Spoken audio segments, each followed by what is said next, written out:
सामने मॉडल बिठा के उसके ऊपर से काम करना, यही हम लोग कर रहे थे 5 सालों से।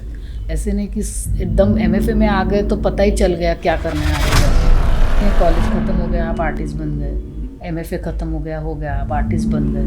उसके बाद आपने 10 साल काम किया, आप आर्टिस्ट बन गए। आई थिंक आप आर्टिस्ट कभी बनते ही नहीं हो, क्योंकि आपको वो आपकी जो सीखने की प्रोसेस है वो पूरे लाइफ आपकी शुरू होती है। इवन आप लास्ट पेंटिंग जो करोगे ना लाइफ में, मरने से पहले, आप जब ऐसे सोचते हो ना कि मैं इस फील्ड में से पैसे कैसे कमाऊँ, तो आप उसको है ना, आप ये सोचते हो कि पैसे कैसे आएंगे।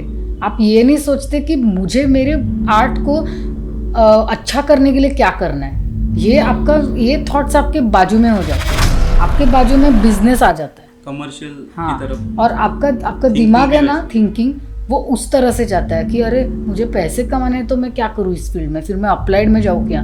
तो अप्लाइड में जो जाते हैं वो भी आपको बताएंगे कि कंपलसरी नहीं है, अप्लाइड आपने लिया तो आगे जाके आपको अच्छा जॉब मिलेगा या अच्छा कुछ आप करोगे। यही हर एक के लिए इम्पोर्टेंट है कि आप जो हो वो आप कर नहीं रहे, तो आप क्या कर रहे हो, झूठ बोल रहे हो आप। और आर्ट झूठ बोल के नहीं हो सकती। Art should always be truthful. नमस्कार दर्शकों, आपका स्वागत है बिहाइंड द आर्ट में, जो आपको जोड़े कला जगत से। हमारे आज के इस वीडियो के स्पॉन्सर है मोनालिसा।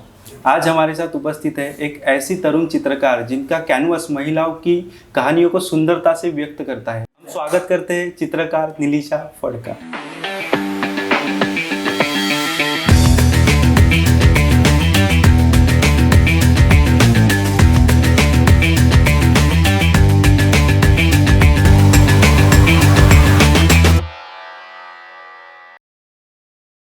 नमस्ते।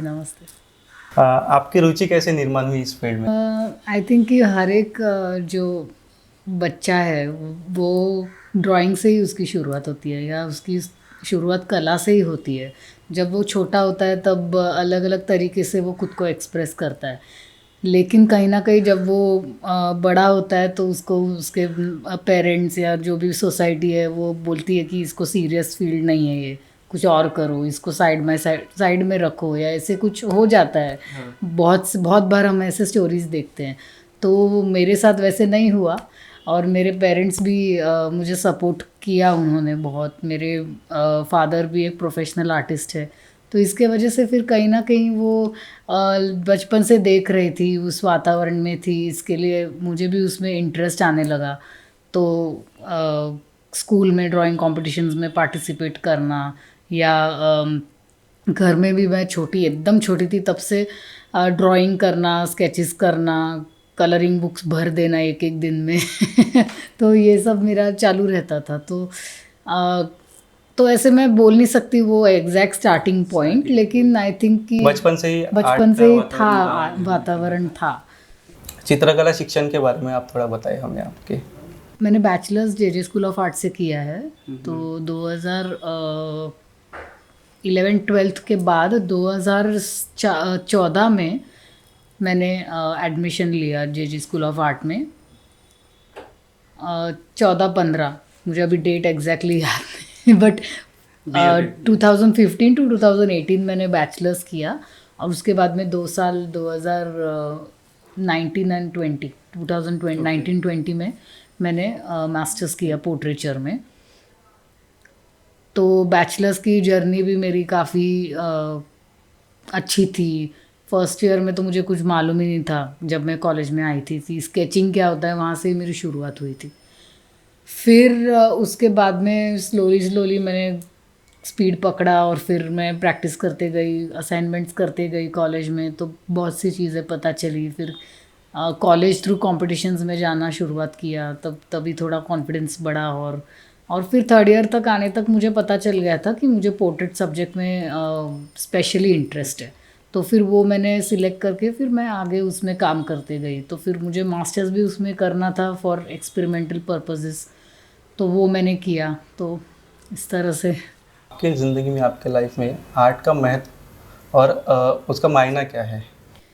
आई थिंक कि आर्टिस्ट के लिए जो ज़िंदगी है वही आर्ट है, क्योंकि जो भी हम दिन भर में करते हैं वो सब चीज़ में हम आर्ट ढूंढते हैं एक तरह से, क्योंकि हम मतलब कोई भी मूवी देखते हैं तो उसमें भी हम आर्टिस्टिक एंगल से ही देखते हैं उसको।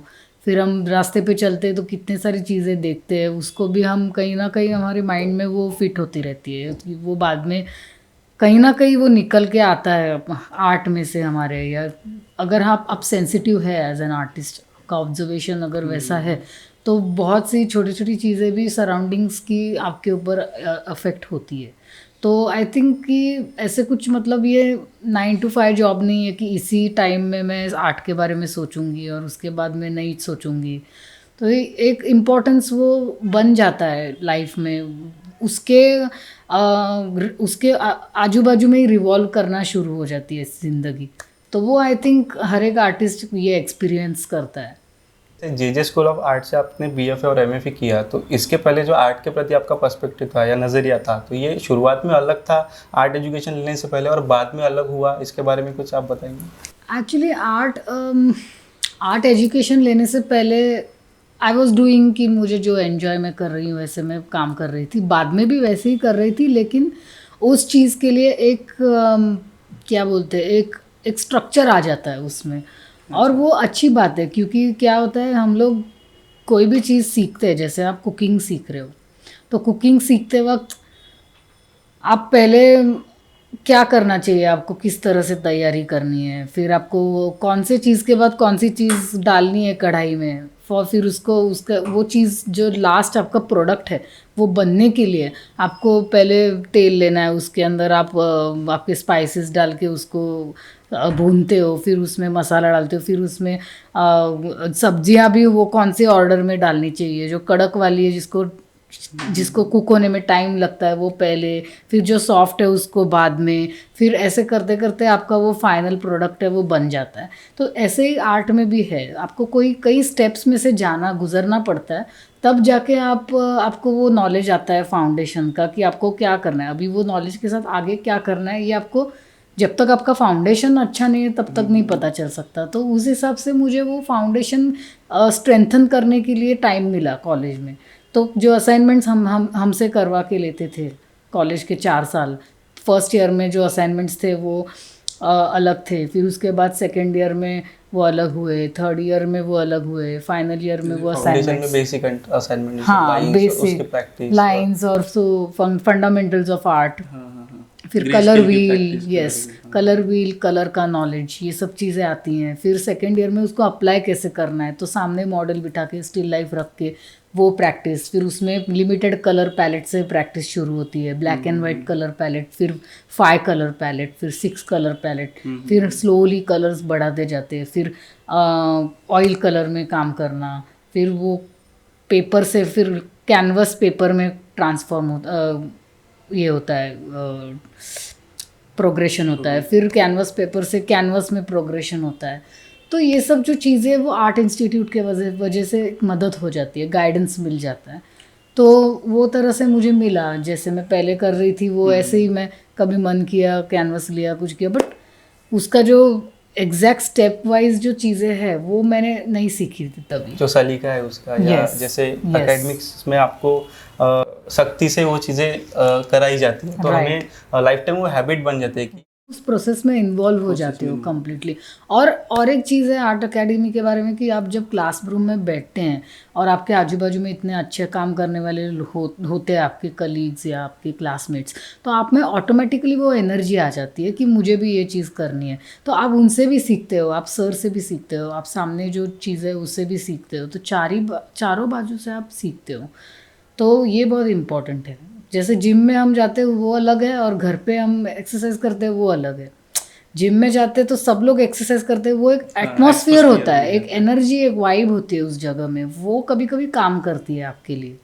जैसे आपके घर में तो शुरू से ही आर्ट का वातावरण रहा है, सर भी आर्टिस्ट है, तो आपको ऐसा कुछ आपको आइडिया कि आपको आर्टिस्ट ही बनना है, या आपको कब लगा बहुत ऐसे कि मुझे अभी आर्ट क्षेत्र में आगे जाना है? मुझे मतलब पहले से उसमें वो आर्ट एक होता है, वो मतलब कि आप हर एक मतलब बच्चा होता है ना, उसका कुछ तो इंक्लिनेशन होता है, छोटा होता है तब। आप कोई भी बच्चे को अगर ठीक से ऑब्जर्व करते हो, उसको कुछ सिखाए भी ना, तो आप देख सकते हो कि वो उसका इंक्लिनेशन किधर है। वो इंक्लिनेशन के ऊपर ध्यान रख के पेरेंट्स को उसको गाइड करना चाहिए, उसको सपोर्ट करना चाहिए। पेरेंट्स के दिमाग में कुछ रहता है, वो लोग उनको बोलते हैं कि तू इंजीनियर ही बनेगा या तू डॉक्टर ही बनेगा बचपन से ही। तो वो बच्चे के ऊपर ध्यान नहीं देते कि इसका इंक्लिनेशन किधर है। तो ये चीज़ फॉरेन में कई कंट्रीज़ में है कि वो लोग बचपन से ही उस चीज़ में उसको कल्टीवेट करते हैं, उसको डालते हैं।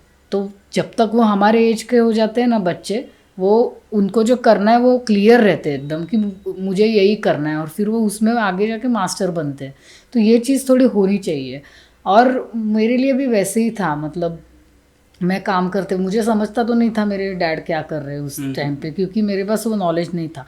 लेकिन I use to enjoy seeing him, I use to enjoy, मेरा काम करते वक्त भी आई यूज़ टू एन्जॉय। तो कहीं ना कहीं वो एक माइंड में फिट हो गया। और फिर मुझे हम लोग एनुअल में भी लेके जाते थे जे स्कूल ऑफ आर्ट के, तो तभी से मुझे जे दिखाया कि ऐसे कॉलेज होता है, ऐसे आर्ट कॉलेज है, ऐसे यहाँ पे काम करते हैं सब लोग। तो एक हो जाता है कि हाँ एक दिन मुझे भी इधर आना है ऐसे। मुझे ऐसा लगता है कि आपकी पूरी फैमिली की ये कोशिश रही है कि ऑफ कोर्स उनका उतना योगदान है कि आपको एग्जीबिशन दिखाना, आर्ट के प्रति उतना अवेयर करना। आपके जो टीचर्स रहे हैं, तो टीचर्स का आपके कला क्षेत्र में क्या योगदान रहा है, और जॉन डगलस सर के बारे में आप क्या कहना चाहेंगे, क्या सीख उन्हें? बहुत ज़्यादा योगदान रहा है टीचर्स का, क्योंकि आई एम वेरी लकी कि मुझे हर एक मोड़ पे मेरे लाइफ के और आर्ट के जर्नी में जब भी जो टीचर चाहिए वो मुझे मिले। फर्स्ट ईयर में जो टीचर चाहिए वो मुझे मिले, सेकेंड ईयर के लिए जो टीचर्स चाहिए वो मुझे मिले। सोनावणे सर, प्रकाश सोनावणे सर थे जो हमें डेमो देते थे क्लास में, तो उनको देख के सब लोग में एक एनर्जी आ जाती थी। उनका डेमो देखने के बाद हम लोग ऐसे एकदम एनर्जेटिक हो जाते थे कि हम लोग को भी अभी ये काम करना है ऐसे। तो बहुत उससे फ़र्क पड़ता था। जैसे मुझे याद है एक बार एक स्टिल लाइफ की असाइनमेंट मिली थी हम लोगों को, तो वो स्टिल लाइफ की असाइनमेंट करने से पहले सेम हम जिधर बैठ के काम करने वाले थे उस जगह पे बैठ के सर ने डेमो दिया, और वो डेमो ख़त्म होने के बाद ख़त्म होने तक हम लोग इतना रिचार्ज हो गए थे कि हम लोग जब भी वो असाइनमेंट करने बैठे तो इमीडिएटली वो सबके असाइनमेंट में वो फ़र्क दिखाई दिया कि वो जो डिफरेंस था वो दिखाई दिया। तो सर की इन्वॉल्वमेंट, उनका जो पैशन था सिखाने के लिए बच्चों को, वो फिर बाद में कंपोजिशन के लिए हमें तरतरे सर थे, उन्होंने भी कुछ अच्छी चीज़ें हमें बताई। बाद में फिर जैसे ग्राउंड को छोड़ के कंपोजिशन करना है, एलिमेंट्स को आपको जो मतलब जैसे आप देखना, जैसे चीज़ों को देखते हैं आप, जैसे माउंटेन्स की एक जगह होती है, सन की एक जगह, क्लाउड्स की एक जगह, वो जगह को छोड़ के उसको कैसे वो एलिमेंट्स को कंपोज करना है स्पेस में, ये सब चीज़ें उन्होंने बताई। फिर फाइनल ईयर थर्ड ईयर में हम लोग श्रावस्ती सर थे पोर्ट्रेट में, उन्होंने भी बहुत अच्छा हमें सिखाया पोर्ट्रेट के बारे में, बहुत सी चीज़ें गाइड की अच्छे से। फिर मुझे पोर्ट्रेट के सर मोस्टली ऐसे याद है, लेकिन सब सर इम्पॉर्टेंट थे उनके सब्जेक्ट में। निकम सर थे प्रिंट मेकिंग के लिए, उनका भी योगदान रहा है, वो भी नॉलेज अच्छा देते थे बच्चों को। फिर बाद में फाइनल ईयर में हम लोगों को श्रावस्ती सर तो मैंने बोला वो थे, लाड सर थे, तो बाद में जॉन सर थे एमएफए के लिए फर्स्ट ईयर में। जॉन सर ने कई बातें हमें बताई पोर्ट्रेट के बारे में, या कैसे आप पोर्ट्रेट को एज अ फॉर्म यूज़ करके आपको पेंटिंग करना है। तो उन्होंने हमसे रिसर्च करवाया कि आप लोग देखो, पहले के जो आर्टिस्ट थे उनके काम देखो, स्टडी करो, ये सब चीज़ें थी। और पहले ही दिन कॉलेज के मुझे याद है उन्होंने हम लोगों से 5-6 पेजेस का इतना छोटा प्रोजेक्ट बनवाया था सबसे, कि आप लोगों को कौन से आर्टिस्ट पसंद है और आप आपका काम कहाँ लेके जाना चाहते थे। तो उसमें उन्होंने हमसे स्टडी करवा के लिया था। फिर फाइनल ईयर में एमएफए में हमें ये थे सकपाल सर थे, विजय सकपाल सर, उन्होंने हमें काम करने दिया जैसे हमें काम करना है, और जब भी गाइडेंस चाहिए तभी गाइडेंस भी दिया, तो फ्रीडम भी दिया, गाइडेंस भी दिया, दोनों चीज़ें दिए। तो ऐसे हर एक सर का योगदान उस टाइम पे, उस ईयर में, उस साल में रहा है।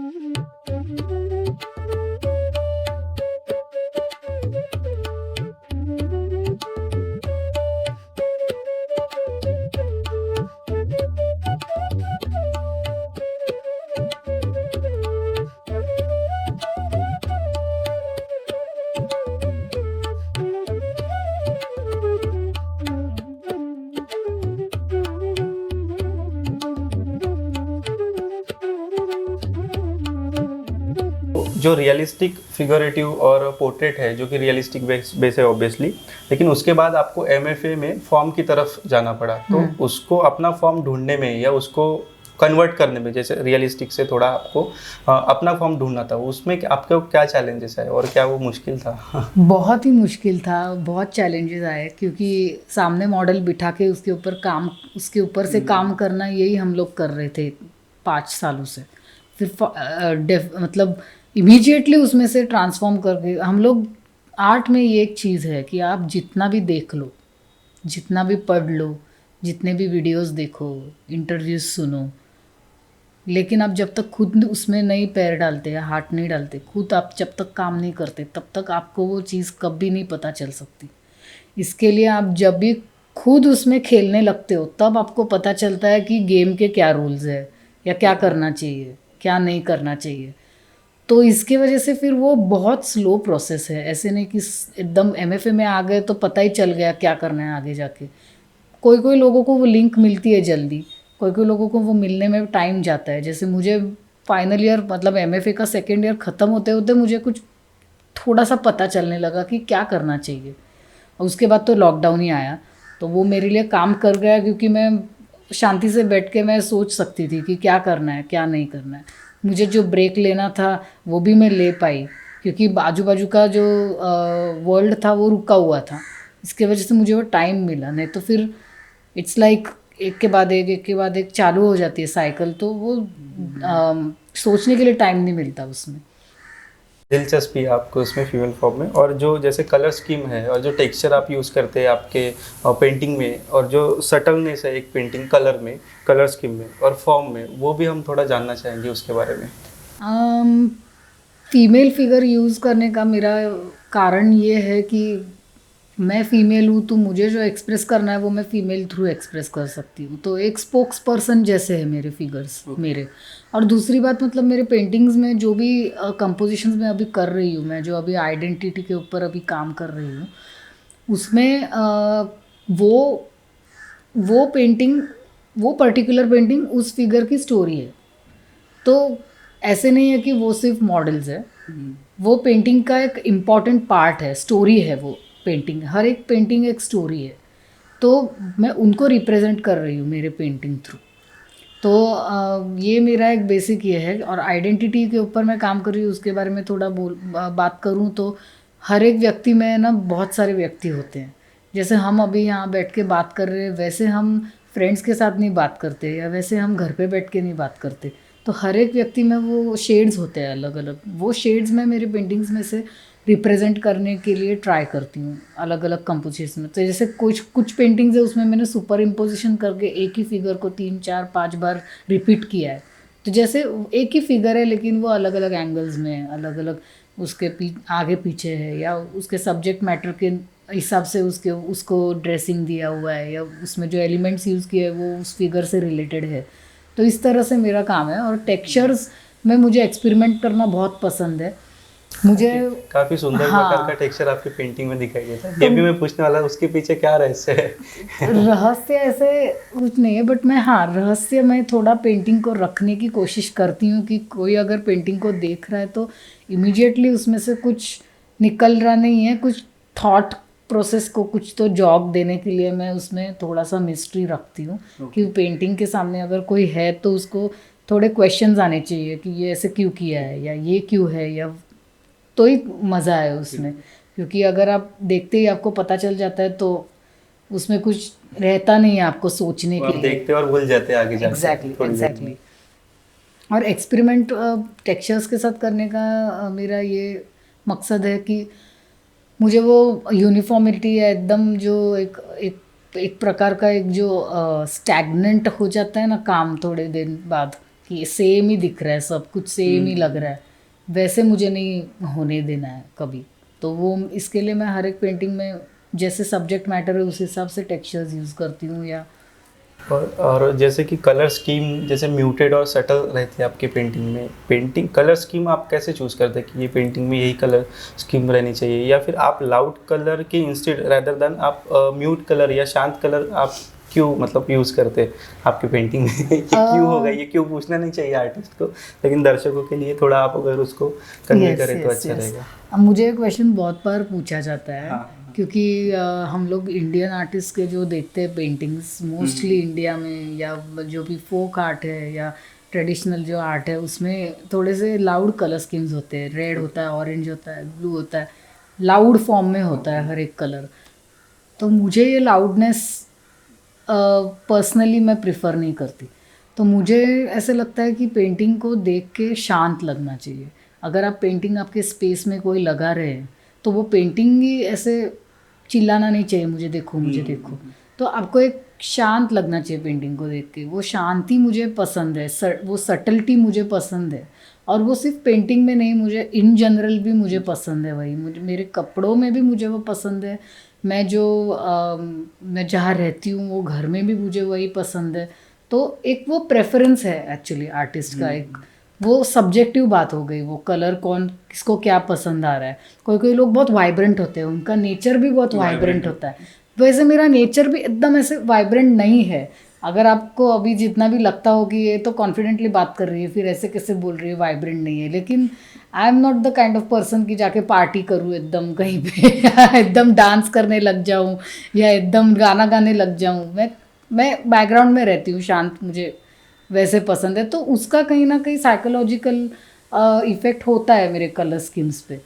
तो इसके वजह से फिर वो कलर स्कीम वैसे है, आती है अंदर से आती है। और प्लस मुझे यूरोपियन इन्फ्लुएंस मुझ पे है ही। वो मैं डिनाई नहीं करूँगी। मैं जो भी पेंटिंग्स मैंने आज तक स्टडी की है वो मैंने वही उसमें नोटिस किया है कि जो कलर स्कीम्स है वो मतलब अगर रेड भी यूज़ किया है तो रेड में कुछ तो मिक्सिंग है कि जिसके वजह से वो एकदम चिल्ला के बाहर नहीं आ रहा है, वो आपको डेप्थ में लेके जाता है। हाँ हाँ, तो वो बात मुझे पसंद है। ठीक है, जैसे आपने अभी बताया कि रेड कलर भी अगर लगाना है तो इतनी सुंदरता से रहना चाहिए कि एकदम भड़कीला ना लगे ना, उसमें डेप्थ उतनी होनी चाहिए गहराई में। तो वो शायद मुझे लगता है कि जो सटलनेस है वो वहाँ से आ सकता है। जैसे मैंने बोला वो एक सब्जेक्टिव थिंग हो गया। जो कोई कोई लोग को लाउड कलर्स ही अपील करते हैं तो वो लोग लाउड कलर्स यूज़ करते हैं। तो मुझे वो अपील नहीं करता मेरे पेंटिंग्स के लिए। मुझे लगता है कि पेंटिंग को देख के शांत लगना चाहिए, इसके लिए मैं शांत कलर स्कीम यूज़ करती हूँ। और मेरा स्वभाव भी उसके लिए कारणीभूत है, तो इसके वजह से वो हो जाता है। मैं आपसे जानना चाहता हूँ कि लिमिटेड कलर पैलेट क्या है और ये कितनी इम्पोर्टेंट है पेंटिंग में? कई बार क्या हो जाता है कि जो कलर बनाने वाली कंपनीज हैं ना, वो लोग बहुत शेड्स बनाते हैं। तो बहुत शेड्स बनाने के वजह से जब कोई स्टूडेंट सीखने के स्टेज में होते हैं तो वो कंफ्यूज हो सकते हैं इस बात से। तो एक्चुअली क्या है कि प्राइमरी कलर से ही सब कलर्स बनते हैं। तो आपको बेसिक नॉलेज होना चाहिए कि कौन सा कलर मिक्स करके कौन सा कलर बन रहा है। तो ये सीखते वक्त, सीखने के स्टेज में ये बहुत इंपॉर्टेंट है। इसलिए सीखते वक्त कभी भी एक लिमिटेड पैलेट यूज़ करना चाहिए कि जिसमें आपको थोड़े कलर से बहुत कलर्स बनाने की प्रैक्टिस होनी चाहिए। Basically primary colours. यस। फिर बाद में आप जैसे आपको वो नॉलेज आ जाता है ना, फिर आप उसमें एक एक कलर ऐड करते जा सकते हो। फिर आप जो एग्जॉटिक कलर्स है कुछ उसको आप यूज़ कर सकते हो और आप विदाउट कन्फ्यूजन यूज़ कर पाओगे फिर उसको। जैसे मैं सॉफ्ट पेस्टल में भी काम करती हूँ तो मेरे पास 72 शेड्स का बॉक्स है। तो स्टार्टिंग में मैंने वो बॉक्स नहीं यूज़ किया, मैंने छोटा ही बॉक्स यूज़ किया जिसमें कम कलर्स थे। फिर स्लोली मुझे जैसे पता चलने लग गया कि कैसे कलर्स को लेयरिंग करना है, फिर मैंने वो बड़ा बॉक्स यूज़ करने के लिए लिया था। फिर मुझे उसमें के कलर्स मुझे कॉम्प्लीमेंट करने लगे, कंफ्यूज नहीं करने लगे। कंफ्यूजन दूर करने के लिए आपको लिमिटेड कलर पैलेट से शुरू करना चाहिए। स्टूडेंट के साथ शुरुआत में वही होता है कि ये शेड भी चाहिए, ये शेड भी चाहिए, सारे कलर लेना ज़रूरी नहीं है। और कलर लिए तो भी वो कौन सा कलर किधर यूज़ करना है वो नॉलेज के लिए आपको लिमिटेड से शुरू करना होता है। जैसे अभी सोशल मीडिया के बढ़ते से ज़माने में डिस्ट्रैक्शन को दूर रहना और अपने काम के प्रति सिंसियर रहना, ये आप कैसे बैलेंस करते हैं खुद के लिए? क्योंकि सोशल मीडिया उतना ही एडिक्टिव है, रील्स और ये सारी चीज़ें, और उसका यूज़ भी किस तरीके से होना चाहिए हमारे? ये इसके ऊपर मैं बहुत बात कर सकती हूँ क्योंकि मैं ये देख रही हूँ आजकल बहुत। तो इसमें क्या होता है कि ये फास्ट कल्चर बन गया है कि कोई भी आप देखते हो, अभी कोई भी ग्रेट आर्टिस्ट है वो लोग खुद के मार्केटिंग के लिए रील डाल देते हैं 15 सेकंड का, 30 सेकंड का। 30 सेकंड में बच्चे देखते 30 सेकंड में पेंटिंग बन गया। तो उनको है ना उसके पीछे जो एक वो आर्टिस्ट मेहनत लेता है और उसके पीछे जितना उसने अपना स्वेट दिया रहता है, हार्ड वर्क किया रहता है, वो तो दिखता नहीं है। डायरेक्टली वो पेंटिंग बन रहा है, फिर उसको बहुत लाइक मिल रहे हैं, उसको मिलियन व्यूज़ मिल रहे हैं, ये दिखता है बच्चों को। तो फिर उसमें क्या हो जाता है कि उनको भी वो फास्ट कल्चर चाहिए रहता है। तो वो भी एक लाइन खींचेंगे पेपर के ऊपर, माई स्केच डाल देंगे इंस्टाग्राम के ऊपर या उसका रील बना देंगे। तो ये सब चीज़ें अभी बहुत बढ़ गई है। हम लोग जब भी कॉलेज में थे तभी इतना नहीं था, ये सब था ही नहीं, ऐसे भी बोल सकते हैं। इंस्टाग्राम था लेकिन हम लोग क्या हर एक असाइनमेंट करके ऐसे अपलोड करना या ऐसे कुछ हम लोगों ने किया ही नहीं। हम हमारे काम में व्यस्त रहते थे और हमारी पर्सनल लाइफ जो भी है वो हम डालते थे। हम काम के बारे में कुछ नहीं डालते थे उस टाइम पे। तो उसके वजह से वो डिस्ट्रैक्शन उस टाइम पे नहीं था। लेकिन अभी सब कुछ इंस्टाग्राम पे ही चल रहा है। इवन मैं प्रोज एंड कॉन्स है दोनों। मतलब मेरे तो काम जो भी सेल होते हैं वो इंस्टाग्राम के वजह से ही सेल होते हैं या मुझे क्लाइंट्स मिलते हैं, ऐसे भी मैं बोल सकती हूँ। लेकिन सीखने के स्टेज में ये बहुत हानिकारक है डिस्ट्रैक्शन के लिए, डिस्ट्रैक्शन के हिसाब से। क्योंकि पहले आप एटलीस्ट खुद को एक प्रॉपर आप सीखो पहले, फिर आप उसको प्रमोट करो। तो इसमें क्या होता है कि आप जब भी असाइनमेंट करके या जो भी आप सीख रहे हैं वो जब भी आप डालते हो सोशल मीडिया पे, तो आप कुछ रिस्पॉन्स के लिए डालते हो। आप ऐसे ही नहीं डालते हो, आप कुछ रिस्पॉन्स के लिए डालते हो। तो उसमें क्या होता है, वो रिस्पॉन्स आपको पॉजिटिव नहीं मिला ना, फिर आप डिप्रेशन में जाते हो कि ये काम अच्छा है नहीं लगता है, मुझे तो लाइक्स ही नहीं मिले। जैसे शुरुआत पे हम जिस काम को लेके कॉन्फिडेंट रहते हैं, अगर उसका रिस्पॉन्ड नहीं आया तो डिप्रेस हो जाते हैं। तो ये डिप्रेशन और ये जो रहता है ना, ये बहुत रहता है सीखने के स्टेज में। और आर्टिस्ट तो सीखता ही रहता है पूरे लाइफ में। तो लेकिन कॉलेज लाइफ में इसका क्यों इतना प्रॉब्लम होता है पता है? क्योंकि सर आपको एक है ना गाइड बताने के लिए कि आपका गलत हो रहा है या अच्छा हो रहा है। तो आपको सोशल मीडिया पे ऑडियंस से क्यों रिस्पॉन्स चाहिए कि वो गलत है या सही है? आप आपका काम पूरा करो पहले, फिर आप आगे जाके जब आपका सीखना हो जाए, फिर आपको कुछ तो खुद के लिए कुछ बनाना है प्लेटफॉर्म। जैसे अभी मेरा है कि मुझे प्लेटफॉर्म क्यों चाहिए सोशल मीडिया का, क्योंकि मुझे उस पे से क्लाइंट्स मिलते हैं या मेरा पोर्टफोलियो पे उसके ऊपर है। अगर मैं कल किसी ग्रांट के लिए या किसी चीज़ के लिए अप्लाई कर रही हूँ तो उन लोग पहले पूछते हैं कि आपका इंस्टाग्राम लिंक अटैच करो या आपका फेसबुक का लिंक अटैच करो। तो मेरे लिए फेसबुक इंस्टाग्राम मेरा पोर्टफोलियो है मेरे लिए। तो मुझसे कोई कोलैबोरेशन करने भी आता है ना कि आप ये पोस्ट पे हमारे साथ कोलैबोरेशन करो, या कोई ऐसे वो जो आर्ट मटेरियल के जो रहते लोग, उन लोग कोलैबोरेशन करना चाहते हैं, लेकिन वो उनको भी मैं मना कर देती हूँ क्योंकि मुझे वो क्लीन एंड क्लियर रखना है मेरा पोर्टफोलियो। मेरा जो भी पर्सनल है वो मैं स्टोरी में रखती हूँ, लेकिन पोर्टफोलियो में पोस्ट करने के लिए मैं सिर्फ मेरा काम और कभी कभार एक आध फोटो में पोस्ट करती हूँ। तो वो मैंने बहुत मेंटेन करके रखा है क्योंकि उसको देख के ही लोग आ रहे हैं मेरे पास आज। तो एक ऑथेंटिसिटी के लिए भी सोशल मीडिया इम्पोर्टेंट है कि ये लड़की है, इसका ये काम है, यही कर रही है ये काम, ये भी उसमें से होता है। बट एक लाइन होनी चाहिए। कोई भी चीज़ ज़्यादा आप करते हो तो उसका आपके ऊपर बैड इफेक्ट होने ही वाला है। आप कुछ भी चीज़ ज़्यादा खाते हो तो आपको उसका प्रॉब्लम होने ही वाला है। तो ओवर नहीं होना चाहिए कोई भी। तो इसको कंट्रोल करने के लिए, बैलेंस करने के लिए मैं इंस्टाग्राम का ऐप नहीं रखती फ़ोन में। मैं क्रोम में से उसको स्क्रॉल करती हूँ क्योंकि क्रोम में कंटारा आता है, वो इजीली नहीं होता है ना स्क्रॉल। और अगर उसको ऐप रखती हूँ तो वो फिर हम उसे चलाए जाते हैं। हाँ, तो मैं अगर पेंटिंग का एक रील देख रही हूँ या पोस्ट देख रही हूँ तो उसका दूसरा पोस्ट कुछ तो कैट का वीडियो आ जाएगा, नहीं तो कुछ तो आ जाएगा। तो वो डिस्ट्रैक्ट, आपका टाइम खा जाता है ये चीज़। एक आर्टिस्ट के लिए आर्ट एग्जीबिशन और आर्ट कैंप अटेंड करना कितना इम्पोर्टेंट है और इसका क्या असर रह सकता है आपके हमारे पेंटिंग में? आर्ट कैंप्स मैंने काफ़ी अटेंड किए हैं। तो आर्ट कैंप में एक बहुत सारे आर्टिस्ट एक साथ आते हैं, काम करते हैं। तो हर एक आर्टिस्ट का खुद का एक तरीका होता है काम करने का, एक टेक्निक होती है या एक विचार होते हैं। तो वो एक इंटरेक्शन होता है आर्टिस्ट के बीच। तो बहुत कुछ सीखने मिलता है, उनसे भी हमें सीखने मिलता है, हमसे भी कुछ चीज़ें वो सीखते हैं। तो ये जो एक आर्टिस्ट के बीच में एक इंटरेक्शन रहता है वो आर्ट कैंप के थ्रू अच्छे से होता है। तो उसके लिए वो इम्पोर्टेंट है। और आर्ट एग्जिबिशंस इम्पोर्टेंट इसलिए है क्योंकि आपका आर्ट आप लोगों के सामने पेश कर रहे हैं। अभी सोशल मीडिया है, लेकिन सोशल मीडिया पे पेंटिंग देखना और उसको ऑन द स्पॉट देखना, इसमें बहुत बहुत डिफरेंस है। तो एक खुद को प्रेजेंट करना ज़रूरी है आर्टिस्ट को थ्रू एग्जीबिशंस भी, क्योंकि अगर वो चीज़ वो नहीं करता तो उसका जो रियल काम है वो कभी किसी के सामने आएगा ही नहीं। तो और एग्जीबिशंस मतलब मेरा ये एक्सपीरियंस रहा है कि जो भी 5-6 दिन का एग्जीबिशन होता है ना, तब आपको एग्जीबिशन गैलरी में बैठना पड़ता है और सामने आपके पूरे पेंटिंग्स डिस्प्ले रहते हैं। तो वो पेंटिंग्स फ्रेम करके और उस स्पेस में जब डिस्प्ले होते हैं ना और आप उस पेंटिंग को देखते रहते हो ना, तो आपको खुद के काम के बारे में भी बहुत पता चलता है उस टाइम पे। क्योंकि पेंटिंग ये कभी भी उसका इम्पैक्ट तभी आता है जब भी वो कौन से एटमॉस्फेयर में है ना सराउंडिंग में पेंटिंग, उसके ऊपर उसका बहुत डिपेंड होता है। सेम पेंटिंग अगर नीचे जमीन पर रख दिया जाए और वो वॉल पे अच्छे से डिस्प्ले किया, बहुत फर्क पड़ता है उसके वजह से।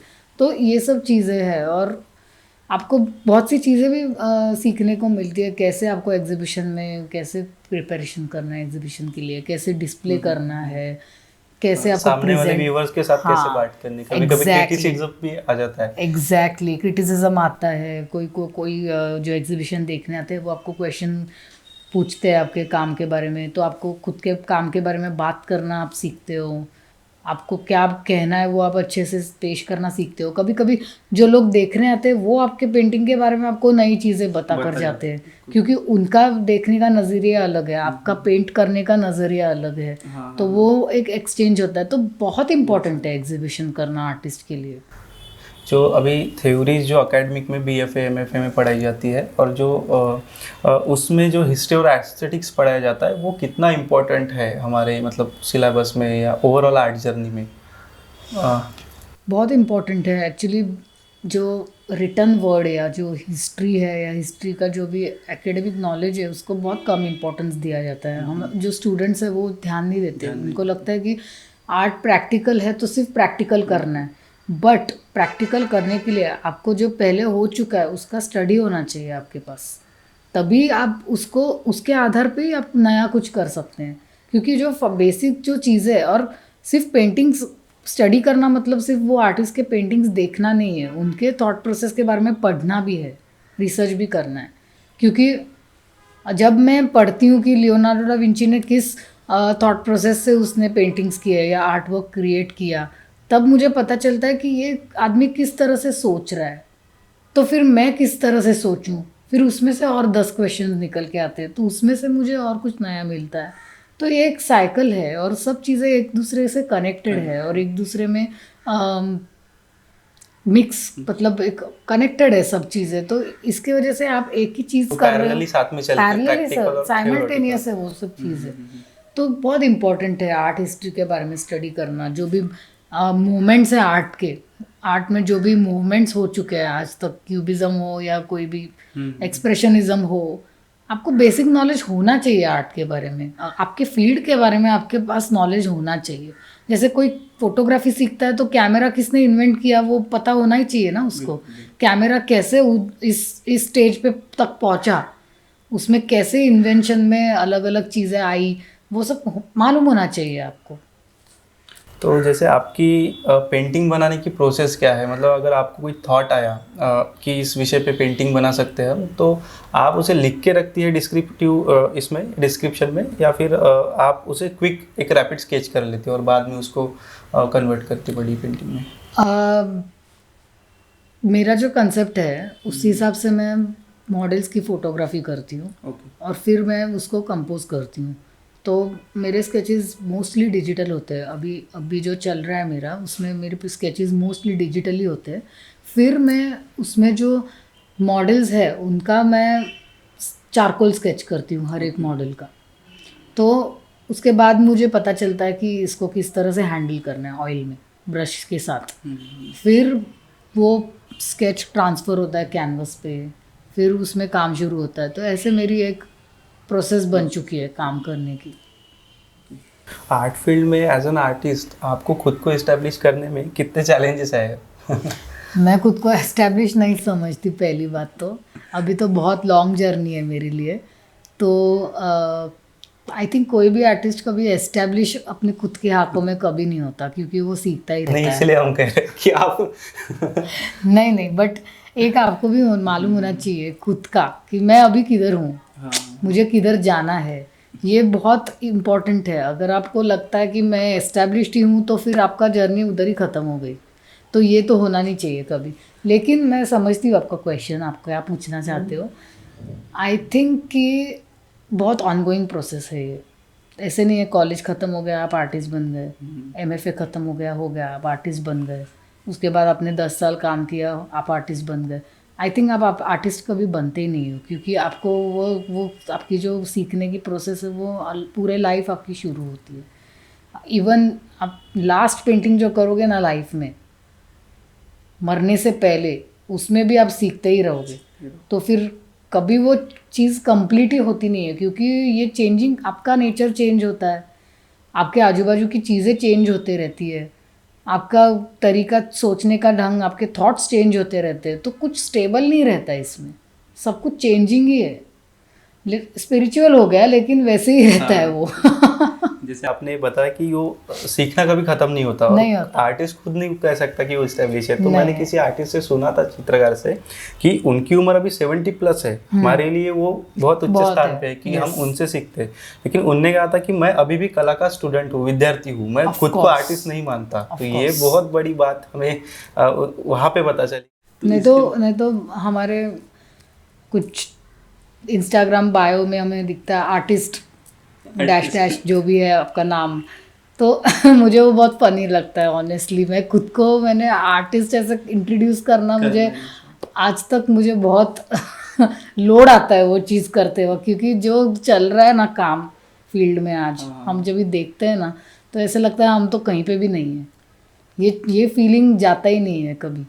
मतलब जिस तरह से जिस स्टेज पे लोग काम कर रहे हैं अभी, जो जिनका काम मैं देख के ऐसे सोच रही हूँ, उनके लिए भी कोई रहेगा उच्च, जिसको देख के उनको लगता होगा मैं अभी कहीं पे भी नहीं हूँ। तो ये कहीं पे भी नहीं हूँ, ये फीलिंग इम्पोर्टेंट है, तभी आपका तभी आपका प्रोग्रेस हो सकता है। क्योंकि आपको यही समझने, जैसे वो आर्टिस्ट बोले कि आप कभी भी आर्ट के विद्यार्थी ही रहते हो। और लियोनार्डो दा विंची ने जैसे मैथमेटिशियन भी थे, वो इंजीनियर भी थे, हर तरह के उनने काम करे हैं। तो आर्टिस्ट को उनने सबसे लास्ट में लिखा कि मैं आर्टिस्ट हूँ। मतलब इतना सारा एनाटॉमिकल नॉलेज देख, इतनी प्रकार की नॉलेज देकर, इवन पेंटिंग से लेकर मोनालिसा जो कि उनकी ही फेमस बनाई पेंटिंग है, हम उससे सीखते हैं, हम उनके काम से सीखे। लेकिन वो उनने मरते दम तक खुद को आर्टिस्ट नहीं माना। ये हम कंक्लूजन यहाँ से निकाल सकते हैं। और अभी थोड़ा पर्सनल सवाल है यहाँ पे, थोड़ा आर्ट ये है, लेकिन आपको कभी ऐसा विचार आया कि आपको जॉब करनी चाहिए? क्योंकि हम देखते हैं कि आप शायद फ्रीलांसिंग और घर काम में ज़्यादा ये करते हैं। राइट। तो काफ़ी लोग मुझे पूछते हैं कि इस फील्ड में कैसे हम खुद को सस्टेन करें, कैसे हम पैसे कमाएं, कैसे हम आगे जाए। खास करके जो लड़के हैं उनके लिए लाइफ थोड़ा अलग है, क्योंकि उनके ऊपर फैमिली की रिस्पॉन्सिबिलिटी होती है, बहुत सी चीज़ें होती है उनके लाइफ में। लेकिन उनके लिए थोड़ा डिफ़िकल्ट होगा, मैं जो बोल रही हूँ वो। लड़कियों के लिए फिर भी थोड़ा सिंपल होगा, लेकिन सबके लिए सेम ही है कि आप जो कर रहे हो ना उसमें 100% दे के करो। डेफिनेटली वो चीज़ आपको 100% देगी। जब आप 100% देते हो तब सामने वाली चीज़ आपको 100% देगी। क्योंकि आप अगर वैसे देखने जाए ना, प्रोफेशंस आर्ट को बाजू में रखते हैं, लेकिन बाकी जो म्यूज़िक का प्रोफेशन है या कोई भी मतलब प्रोफेशन है, कि अभी वीडियोग्राफी या ये जो आया है इन्फ्लुएंसर कल्चर इंस्टाग्राम पे, ये लोग वीडियोस करते हैं। पहले स्टार्टिंग में उनके कुछ व्यूज़ ही नहीं रहते, फिर स्लोली वो बढ़ते जाते, ऑडियंस उनका बढ़ते जाता है। हर एक चीज़ की प्रोसेस है, हर एक प्रोफेशन की प्रोसेस है, और उस प्रोसेस को आपको पेशेंटली वक्त देना ही पड़ता है। आपको इमीडिएटली कोई चीज़ नहीं मिल सकती। और ये जो फास्ट कल्चर आ गया है ना सोशल मीडिया की वजह से, इसके वजह से ये सब चीज़ें हो रही है कि अरे इतना ये तो इतना अच्छा आर्टिस्ट बन गई इतने में, एकदम फास्ट। लेकिन हाँ ये हो गया, लेकिन फिर मेरा कब होगा, फिर मैं कभी पैसे कमाऊँ। तो मैंने कभी ये चीज़ सोची नहीं इस फील्ड में आते वक्त कि मैं इसमें आगे जाके पैसे कैसे कमाऊंगी। ये मेरे दिमाग में आया ही नहीं। नॉट बिकॉज मेरे डैड अंबानी है या कोई बिल गेट्स की मैं बेटी हूँ, ऐसे तो है ही नहीं, ऐसे होता ही नहीं है। स्ट्रगल हर एक के फैमिली में होता है, हर एक का होता है, लेकिन ऐसे सोचते हो तब क्या होता है मैं बताती हूँ। आप जब ऐसे सोचते हो ना कि मैं इस फील्ड में से पैसे कैसे कमाऊँ, तो आप उसको है ना, आप ये सोचते हो कि पैसे कैसे आएंगे, आप ये नहीं सोचते कि मुझे मेरे आर्ट को अच्छा करने के लिए क्या करना है। ये आपका ये थॉट्स आपके बाजू में हो जाते हैं, आपके बाजू में बिजनेस आ जाता है, कमर्शियल हाँ, की तरफ। और आपका दिमाग है ना, थिंकिंग वो उस तरह से जाता है कि अरे मुझे पैसे कमाने हैं तो मैं क्या करूँ इस फील्ड में, फिर मैं अप्लाइड में जाऊँ क्या। तो अप्लाइड में जो जाते हैं वो भी आपको बताएंगे कि कंपलसरी नहीं है अप्लाइड आपने लिया तो आगे जाके आपको अच्छा जॉब मिलेगा या अच्छा कुछ आप करोगे। नॉट कंपलसरी, आप जो भी है, आपको आपका काम अच्छा है तो आपके पास लोग आएंगे आर्ट में, आर्ट फील्ड में। आपका काम अच्छा नहीं है तो आपको कोई नहीं पूछेगा, फिर आप अप्लाइड करो, आप फाइन आर्ट करो, आप डांस करो, आप कुछ भी करो, आर्ट रिलेटेड आप कुछ भी करो। और दूसरा रह गया जॉब।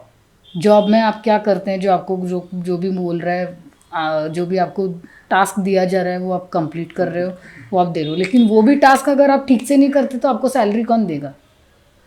देगा कोई आपको सैलरी? आपकी जॉब चली जाएगी। फिर ये इनसिक्योरिटी आर्ट फील्ड में क्यों है इतना? आर्ट में आप अच्छा करो, आपका जॉब, आपका काम है, उसको ही जॉब समझो। आप अच्छा करो, हर एक पेंटिंग को आपका 100% दो।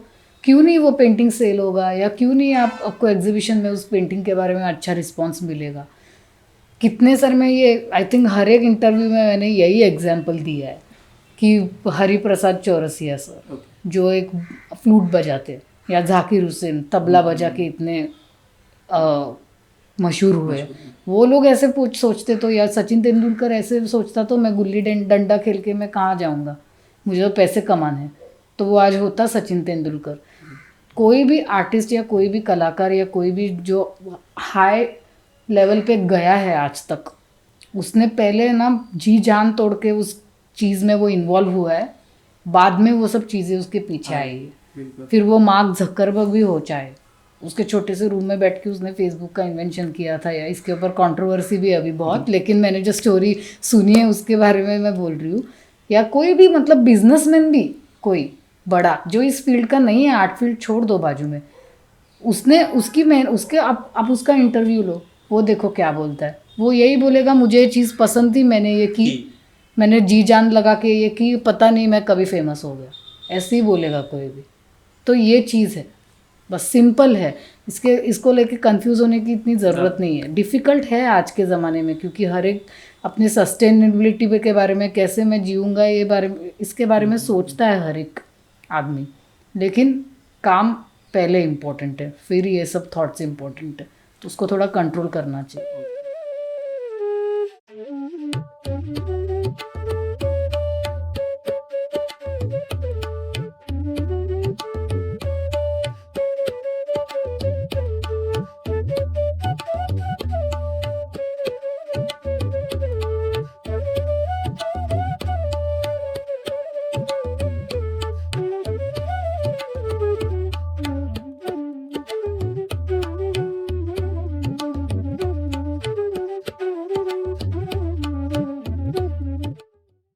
आपके लिए सक्सेस क्या है और आप अपने लिए कैसी लाइफ चाहती है आगे? मेरे लिए ना कभी लॉन्ग टर्म जो थॉट है ना, या जो विचार है ना, वो मतलब मैंने कभी किया नहीं है ऐसे। मेरे लिए ना मैं आगे के 6 महीने क्या करने वाली हूँ ना, इतना ही मुझे मालूम होता है। आगे के 6 सालों में मेरा क्या होगा मुझे नहीं मालूम होता है और इसी प्रिंसिपल से मैं आज तक इधर तक आई हूँ। मतलब मेरे लिए वही रिलैक्सिंग है कि मुझे अगले 6 महीने में क्या करना है ना, मुझे इतना मालूम है ना कि मुझे ये करना है, ये पेंटिंग करना है, इधर शो है, इधर कैंप है, इधर ये चीज़ है, बस मैं ये क्लाइंट का काम देना है, वो मैं करते जाती हूँ। It's like 1 step at a time. फिर 6 महीने के बाद और नए मेरे गोल्स बदल जाते हैं, नया हो जाता है मेरा कुछ। तो कोई लोगों के लिए ये बहुत क्लैरिटी देता है कि मैं अगले 5 साल में फायर प्लान जिसको हम बोलते हैं, लेकिन मेरे लिए it doesn't work like that. मैं मतलब जो मेरे सामने अभी है वो मैं बेस्ट करती हूँ, उसके आगे जाती हूँ, आगे नए गोल्स सेट करती हूँ खुद के लिए ही, वो गोल्स अचीव होने के बाद और नए गोल्स सेट करती हूँ, तो वो मेरा साइकिल चालू रहती है। और लॉन्ग टर्म आर्ट को लेके मैं बोलूँ तो ऑफकोर्स कोई भी आर्टिस्ट यही चाहता है कि उसका कुछ मार्क बने इन द वर्ल्ड, कुछ तो मार्क बने, उसकी कुछ पहचान बने फील्ड में, कि ठीक है कोई काम देख के ये बोले आर्टिस्ट मर जाने के बाद भी कि ये इसका काम था, इतना काम करना है। जैसे हम आप अभी देखते हैं बुक्स में सीखते हैं सब आर्टिस्ट के बारे में, वैसे कोई हम भी उस मुकाम तक पहुंच पाए, वैसे ही रहता है हर एक आर्टिस्ट के दिमाग में। ऐसे तो मतलब मेरे कोई प्लान्स नहीं मुझे मर्सिडीज़ में बैठना है और मालदीव जाना है या किधर, तो एकदम हाँ एक है कि मुझे पेरिस में जाना है और मुझे यूरोप में जाके सब जो ओरिजिनल आर्ट है वो देखना है, ये मेरा एक गोल है। ये तो एक्सप्लोरेशन, ये तो एक्सप्लोरेशन। आप सिंपल और साधारण लाइफ चाहती है ना ज्यादा। ये साधारण और आर्ट के बारे में असाधारण और आप भी। मटेरियलिस्टिक भी ज्यादा मतलब नहीं हो सकता। वो चाहिए जैसे आपने बताया कि मर्सिडीज और अगर मैं मटेरियलिस्टिक हो जाऊं तो मैं फ्रीलांसिंग कर ही नहीं सकती, क्योंकि आज मेरे पास पैसे है कल नहीं है। बिल्कुल। तो मेरे लिए आर्ट ही पैसे है, मैं आर्ट कर रही हूँ तो मैं खुश हूँ, आर्ट नहीं कर रही हूँ तो मैं नहीं खुश हूँ, ऐसा ही है मेरे लिए। तो एनाटॉमी की स्टडी किस तरह करनी चाहिए स्टूडेंट को और वो कितनी इम्पोर्टेंट है? हम लोग जब कॉलेज में थे तभी ऐसे एक स्केलेटन रहता था जिसको देख के हमें कॉपी करना था, या कास्ट्स रहते हैं तो उसमें नोज़ का एक कास्ट, ईयर का एक कास्ट रहता है, मतलब हर एक बॉडी पार्ट का एक कास्ट होता है। फिर वो कास्ट को जब हम शैडो एंड लाइट में जब रेंडर करते हैं तब हमें पता चलता है कि आँखों का कैसे रहता है स्ट्रक्चर, या ईयर्स का स्ट्रक्चर कैसे रहता है, क्यों जिधर शैडो है उधर क्यों शैडो रहता है, जिधर लाइट गिरता है उधर क्यों लाइट गिरता है, इसका सब स्टडी होता है उसमें। और फिर स्लोली ग्रेजुअली हम मॉडल पे से भी वो चीज़ें मॉडल में भी देखना शुरू करते हैं, तो मॉडल में भी हमें पता चलता है कि ओके इसके लिए इधर लाइट है, ये कान ऊपर ऐसे है 3D, इसके लिए इधर लाइट है, या अंदर शैडो है, या नाक में भी इधर से लाइट है तो इधर मिडल टोन है, इधर हाईलाइट है, इधर शैड। तो ये जो चीज़ें हैं ना ये ऑब्जर्व करके सीखते हैं हम। और उसके पहले भी हमें कुछ एनाटॉमिकल चीज़ें कॉपी करने के वजह से, मास्टर कॉपीज़ हो या फिर कास्ट के कॉपीज़ हो, उसकी वजह से वो डायमेंशन का नॉलेज बढ़ता है और फिर स्लोली ग्रेजुअली एनाटॉमी भी सीख जाते हैं, ऐसा है। तो उस स्टेज में से, वो स्टेप्स में से अब जाते हो तो स्केचिंग बहुत इंपॉर्टेंट है एनाटॉमी के लिए। और लाइव मॉडल पे से स्केचिंग, फ़ोटो पे से इसलिए बोलते हैं सब सर आर्टिस्ट स्टार्टिंग में जब आप सीखते रहते हो कभी फ़ोटो पे से काम मत करना, क्योंकि फ़ोटो 2 डायमेंशनल है।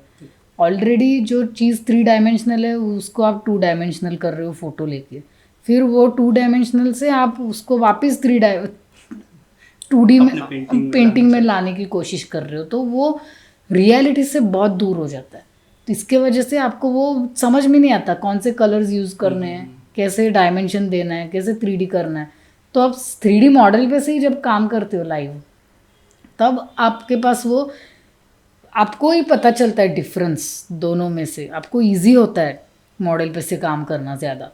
तो आजकल मैं देख रही हूँ ना मोस्टली जो सीख रहे हैं वो सब फ़ोटो लेके ही काम करना शुरू करते हैं, सेलिब्रिटीज़ के फ़ोटोज़ लिए या कुछ तो इंटरनेट पे से फ़ोटोज़ लिए उसके ऊपर से काम किया, इलस्ट्रेशन करके थोड़ा कंपोज करके। मतलब उसमें क्या होता है उनका डायमेंशन का स्टडी फिर अधूरा ही रह जाता है और वो उनको आता ही नहीं है, फिर वो एनाटॉमी में प्रॉब्लम्स आते हैं, फिर ये सब चीज़ें होती है। तो स्केचिंग इम्पॉर्टेंट है बहुत। हमें हमारे पेंटिंग के बारे में लिखना चाहिए, मतलब डिस्क्रिप्शन खुद के पास, या ये कोई हेल्प करता है हमें?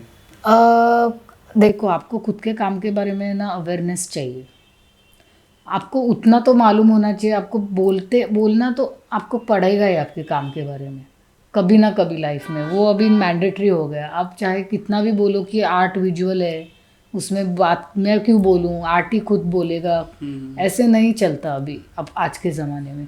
अगर आपको नहीं भी बोलना है ना, आपको बोलने आना चाहिए कि क्यों नहीं बोलना है। मतलब ये मैंने एक बहुत अच्छे क्यूरेटर से सुना था एक बार कि आपको अगर आर्ट के बारे में अपने नई बात करना है ना, तो आप क्यों नहीं बात कर रहे हो ये आपको बताने आना चाहिए।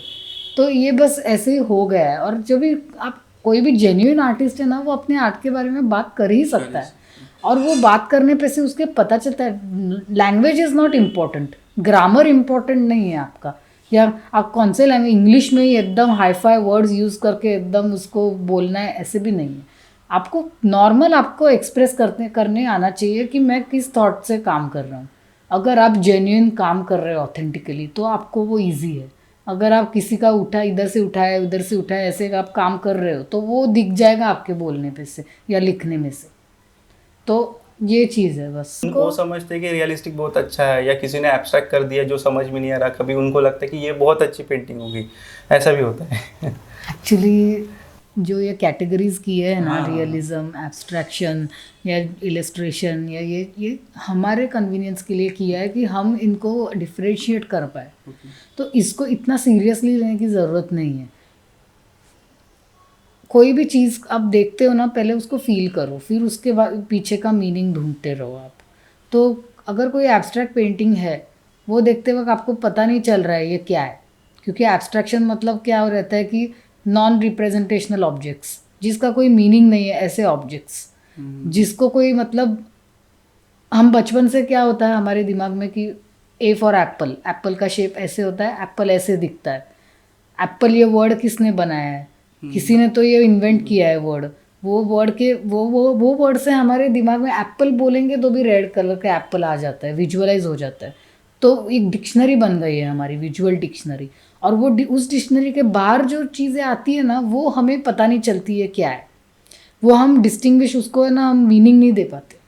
तो तभी ब्रेन कंफ्यूज हो जाता है, और ब्रेन कंफ्यूज हो जाता है ना, तब ब्रेन सोचता है कि ये फालतू है, ये मुझे पता नहीं चल रहा, मतलब ये फालतू है, इसका कुछ मतलब नहीं है, ये मुझे समझ में नहीं आ रहा। तो ऑडियंस क्या है, वो इरिटेट हो जाती है एब्स्ट्रैक्ट देख के, अरे ये समझ में ही नहीं आ रहा। लेकिन अगर आप वैसे देखने जाए तो नेचर में बहुत सी चीज़ें हैं जिसका मीनिंग नहीं, आज तक साइंटिस्ट उसका मीनिंग नहीं ये कर पाए, पता कर पाए। कोई भी ब्यूटीफुल चीज़ ले लो, एकदम सिंपल सी चीज़, आपको उसके पीछे का मीनिंग नहीं मालूम होता, लेकिन आप देख के एंजॉय करते हो ना। तो वैसे ही आपको एब्स्ट्रैक्ट को देख के एंजॉय करना है, वैसे ही आपको रियलिज्म को देख के एंजॉय करना है। हमारा ब्रेन जो ये टेंडेंसी है ना, हर एक चीज़ के पीछे मीनिंग ढूंढने की टेंडेंसी, अर्थ ढूंढने की जो टेंडेंसी है ना, ये टेंडेंसी की वजह से वो प्रॉब्लम आती है हम लोगों को उस चीज़ को देखने में। तो और सीखने के इसमें तो है ना, स्टूडेंट्स को कभी भी ऐसे सोचना नहीं चाहिए, सब एक्सप्लोर करो, आपका इंटरेस्ट किस में वो ढूंढो, फिर उस तरह उस चीज़ के डायरेक्शन में जाओ। क्योंकि ये ज़बरदस्ती कोई आपको नहीं बोल सकता कि तुझे एब्स्ट्रैक्ट पसंद ही आना चाहिए, तू देख ही एब्स्ट्रैक्ट को और तू पसंद ही कर उसको, ऐसे नहीं हो सकता। वो ब्यूटी सब्जेक्टिव है। एग्जैक्टली। आप इंडियन आर्ट और वेस्टर्न आर्ट में क्या अंतर देखते हैं? वैसे आर्ट तो आर्ट है, उसमें अंतर यही है कि सब्जेक्ट मैटर और उसका एप्लीकेशन। तो इंडियन आर्ट में जो एप्लीकेशन है वो अलग है, वेस्टर्न जो लोग हैं उनका जो एप्लीकेशन है या उनका किसी सब्जेक्ट को दिखाने का तरीका है वो अलग है।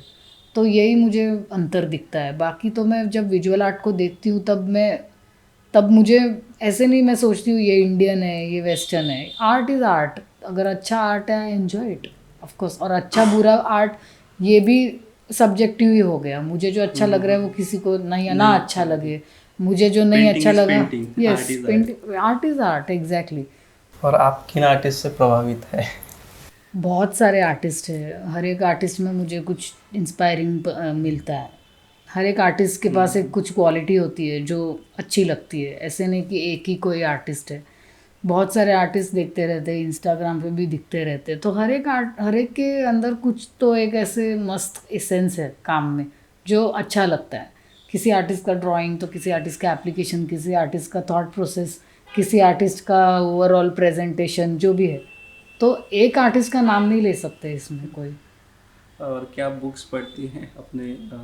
बुक्स काफ़ी सारे, लेकिन आर्ट रिलेटेड ही हो ऐसे नहीं मुझे लगता।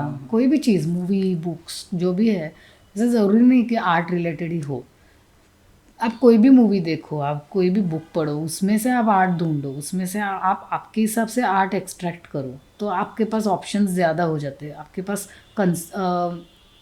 जो कंसेप्ट है वो निकालने के ऑप्शंस आपके बढ़ जाते हैं। अगर आप सिर्फ आर्ट बुक्स पढ़ रहे हो तो वही पढ़ रहे हो। आप कुछ नया दूसरे प्रोफेशन के लोगों के साथ इंटरेक्ट करो, उससे भी आपका नॉलेज बढ़ता है। तो वही वापस जो मैंने पहले बोला था कि हर एक चीज़ में आर्ट ढूंढना यही आर्टिस्ट का एक काम है एक तरह से।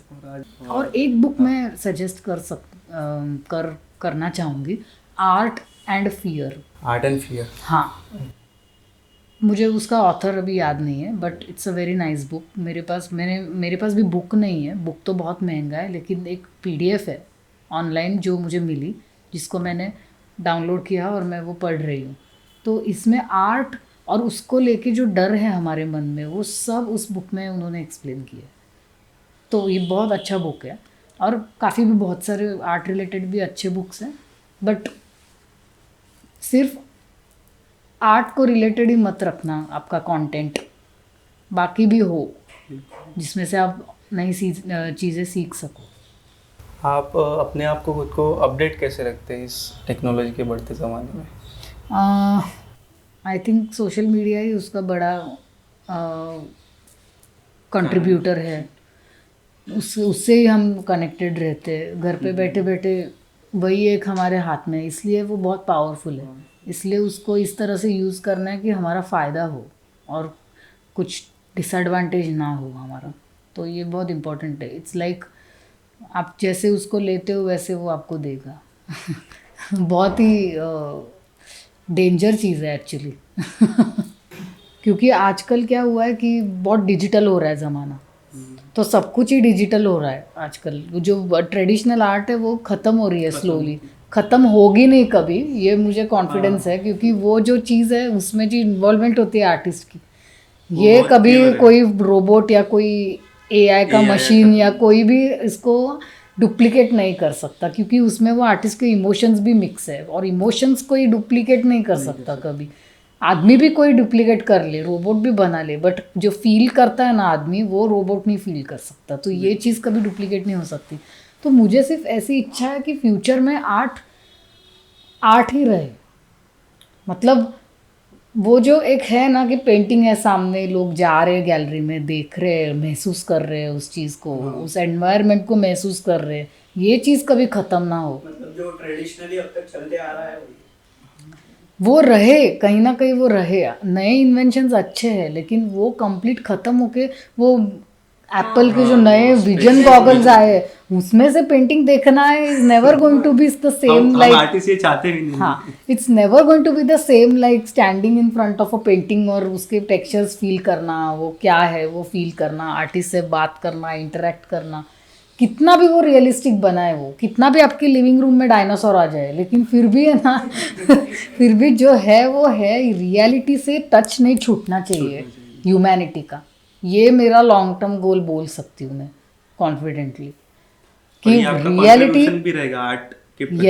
यस आपके लाइफ में और पूरे आर्ट क्षेत्र में ही। यस, रियलिटी से जुड़ के पाँव ज़मीन पे रहने चाहिए, क्योंकि ये बहुत डेंजरस हो रहा है अभी जो होने जा रहा है वो। तो ये हमारे ही हाथ में है कि इसको कितना डेंजरस होने देना है। रियलिटी के टच में रहो, ये बहुत इम्पोर्टेंट है।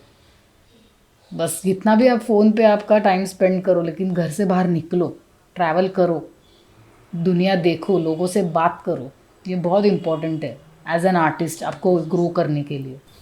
क्या स्पिरिचुअलिटी की तरफ इंक्लाइन है या? बहुत इंक्लाइंड हूँ मैं स्पिरिचुअलिटी की तरफ, मुझे पसंद है बहुत। साइकोलॉजी भी मुझे बहुत पसंद है, इसलिए मेरे काम में भी मैंने वैसे ही सब्जेक्ट लिया है आइडेंटिटी का, क्योंकि मेरा काम साइकोलॉजी इन्फ्लुएंस्ड बहुत है। तो मुझे मतलब बहुत जन ऐसे बोलते हैं कि आप इंडियन आर्टिस्ट हो तो इंडियन कल्चर क्यों नहीं है आपके काम में, ज़्यादा वेस्टर्न इन्फ्लुएंस क्यों है काम।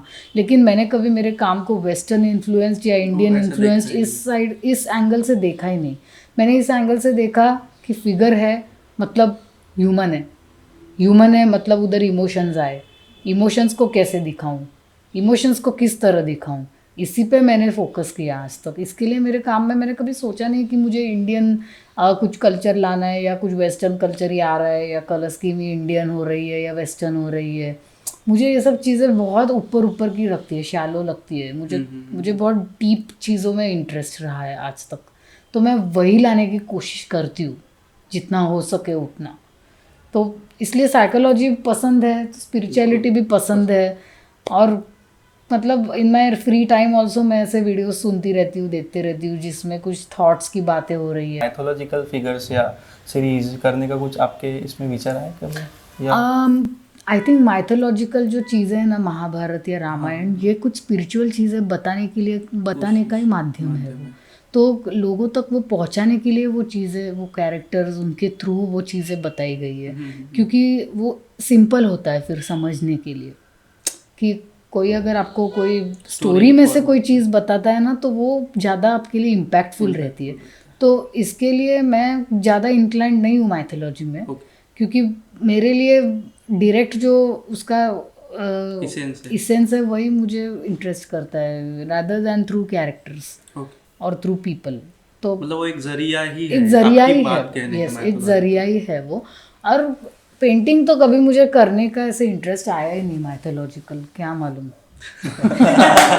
मतलब मैं डायरेक्टली ये बोलती हूँ, मुझे कोई कोई लोगों का इंक्लिनेशन वो है आज गॉडेसेस पे, या इंडियन जो माइथोलॉजी है, या फिर जो एक कल्चर है उसके ऊपर वो लोग काम करते हैं, तो अच्छा ही है। वो भी इंडियन ट्रेडिशन को प्रिजर्व करना भी काफ़ी इम्पोर्टेंट है, ऐसे नहीं है। तो वो लोग जो कर रहे हैं वो भी रिस्पेक्ट है मुझे उनके बारे में। आर्टिस्ट का योगदान है। हाँ, जैसे कई लोग मिनिएचर्स कर रहे हैं, या जो ट्रेडिशनल आर्ट है उसको प्रिजर्वेशन कर रहे हैं थ्रू अपने अपने काम में से, वो भी बहुत अच्छा है। बट मुझे लगता है कि मुझे झूठ नहीं बोलना चाहिए मेरे आर्ट से, मेरे आर्ट थ्रू मुझे झूठ नहीं बोलना चाहिए। मतलब कोई मुझे कह रहा है कोई चीज़, इसलिए मुझे वो चीज़ नहीं करनी चाहिए। या कोई गैलरीज है वो उस टाइप का काम प्रिफर करते, तो मुझे मेरा काम उस तरह से बदल के वो काम करना है। मुझे जो अच्छा लग रहा है वो मैं आज कर रही हूँ, उसमें मैं ट्रू हूँ। वो अभी कैसे चेंज होगा वो मैं नहीं बोल सकती, लेकिन अभी जो कर रही हूँ वो मुझे जो करना है वही कर रही हूँ मैं, और मैं जो हूँ वही मैं कर रही हूँ, जो जिसमें मुझे इंटरेस्ट है वही मैं कर रही हूँ। और मुझे लगता है यही हर एक के लिए इम्पोर्टेंट है कि आपको जो आप जो हो वो आप कर नहीं रहे हो, तो आप क्या कर रहे हो, झूठ बोल रहे हो आप। और आर्ट झूठ बोल के नहीं हो सकती। Art should always be truthful. चाहे सच बोलना कितना भी डिफिकल्ट हो, आपको कितना भी एक्सेप्टेंस ना मिले। और पेंटिंग है भी इस तरह, जिसे मुझे किसी ने बताया था कि एक कैदी है जेल में, उसको कैद कर लिया है, तो उसको पिटवा के पूछा गया कि क्या है सच, वो बता।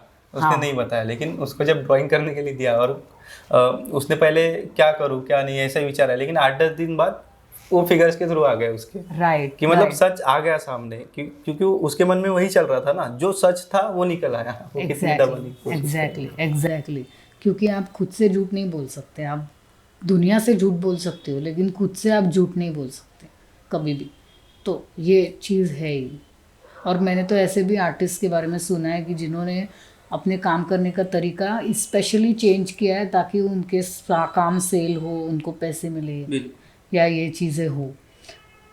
मैं पहले न्यूड फिगर्स करती थी, लेकिन अभी मैं वो नहीं करती। तो इसके बारे में रीज़न ये है, ये नहीं है कि मेरे वो काम सेल नहीं होते थे, मेरे सब न्यूड फिगर वाले पेंटिंग्स भी सेल हो चुके हैं, लेकिन मेरा वो सब्जेक्ट नहीं रहा अभी, वो रिप्रेजेंट करने का सब्जेक्ट मेरा नहीं रहा, इसके लिए मैंने वो बंद कर दिया।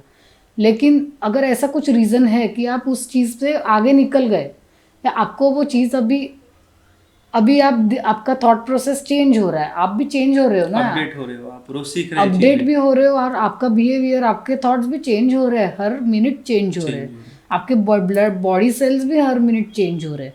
अगर ऐसे रीज़न की वजह से आपका काम चेंज हो रहा है ग्रेजुअली, तो ठीक है। लेकिन काम सेल नहीं हो रहा है इसलिए चेंज कर दिया, लोगों को क्या पसंद है उस हिसाब से चेंज कर दिया, गैलरीज को क्या पसंद है उस हिसाब से चेंज कर दिया, तो उसमें कुछ मतलब नहीं है, क्योंकि आपकी जो प्रोसेस है ना वो आप ब्रेक कर रहे हो, फिर आप कहीं के नहीं रहे। क्योंकि आपका वो मतलब ट्रेन अगर एक ए पॉइंट से बी पॉइंट तक पहुंचना है, तो वो ट्रेन को ट्रैक पे से ही चलना पड़ेगा। अगर ट्रेन ऐसे ऐसे घूमती ही रही तो घूमती ही रह जाएगी, कभी पहुंचेगी ही नहीं डेस्टिनेशन पे। तो BFA जिनका कंप्लीट हो गया, अकेडमिक सेशन जो पास कर चुके हैं, लेकिन उसके बाद उनके विचार आता है मन में कि पेंटिंग तो हमने कर ली, लेकिन इसका भी करें क्या। हाँ, एक बेसिक क्वेश्चन है, लेकिन उनके लिए ज़रूरी है। नहीं, ये क्वेश्चन मेरे में भी आया था। मैं जब भी मेरा हो गया सब आर्ट एजुकेशन, MFA के बाद लॉकडाउन लगा, तभी मैं बहुत क्लूलेस थी अभी क्या करना है, क्योंकि इतने साल तो कॉलेज में थी, असाइनमेंट्स दे रहे थे सर, उस हिसाब से काम चालू था। अभी I am completely on my own, अब क्या करूँ? तो 2-3 महीने मैंने काम ही नहीं किया, क्योंकि मैं रुकी थी लॉकडाउन ख़त्म हो जाएगा तो कुछ हो जाएगा तो मैं काम करूँगी।